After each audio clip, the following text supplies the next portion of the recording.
Good morning student. प्यारे बच्चों, पिछली वीडियो में हमने आपको हिंदी काव्यखंड पाठ एक कबीर की साखियाँ पाठ का रिवीजन करवाया था, जिसमें बच्चों हमने आपको 4 साखियों का रिवीजन करवा दिया था।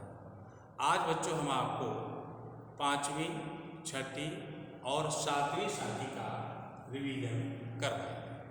तो बच्चों, 5वीं साखी है, हिंदू मुआ राम कहे, मुसलमान खुदाए, कहे कबीर सो जीवता, जो धोखे निकट न जाए।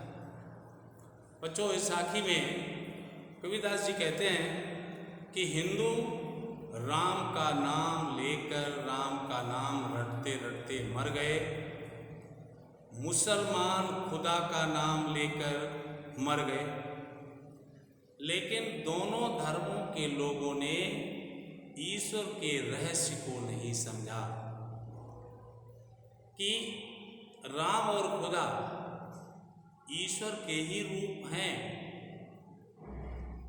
धार्मिक कट्टरता की भावना से दोनों धर्मों के लोग ईश्वर के रहस्य को नहीं जान पाए। कबीरदास जी कहते हैं, कहे कबीर सो जीवता, जो धोखे निकट न जाए। कबीरदास जी कहते हैं कि संसार में जीवित कहलाने का अधिकारी वही व्यक्ति है जो इन भेदों से दूर रहता है, अर्थात जो आपसी भेदभाव कट्टरता से दूर रहता है, हिंदू मुस्लिम के भेदभाव से परे रहता है, दूर रहता है। वास्तव में इस संसार में जीवित कहलाने का अधिकारी वही व्यक्ति है। बच्चों, 6ठी साखी, कावा फिर काशी भया, रामे भया रही, मोट चून मैदा भया, बैठ कबीरा जी। कावा फिर काशी भया। कबीरदास कहते हैं, कावा में काशी के दर्शन होने लगे, काशी में कावा के दर्शन होने लगे। बच्चों, कावा मुसलमानों का धार्मिक स्थान है और काशी हिंदुओं का धार्मिक स्थान है। तो कबीरदास जी कहते हैं कि कावा में काशी के दर्शन होने लगे, काशी में कावा के दर्शन होने लगे, राम में रहीम के दर्शन, रहीम में राम के दर्शन, राम और रहीम में सारा भेद मिट गया जब हमारे अंदर से, हमारे हृदय से धार्मिक भेदभाव खत्म हो गया। हिंदू मुसलमान का जो भेदभाव था, जो हिंदू मुसलमान के नाम से जो कट्टरता थी, वो जब दूर हो गई, नष्ट हो गई, इसी को कबीरदास ने मोट चून कहा है। चून माने आटा, मोटा आटा, अर्थात धार्मिक भेदभाव, धार्मिक कट्टरता, हिंदू मुस्लिम में भेदभाव, इसी को मोटा आटा कहा। और जब ये आपसी भेदभाव, हिंदू मुसलमान का भेदभाव मिट गया, तो वो मोटा आटा मैदा हो गया। कबीरदास कहते हैं कि जिसे मैं अखाद्य पदार्थ समझता था, अब वो खाद्य पदार्थ हो गया, खाने योग्य हो गया, और मैं मजे से वही खा रहा हूं। कब?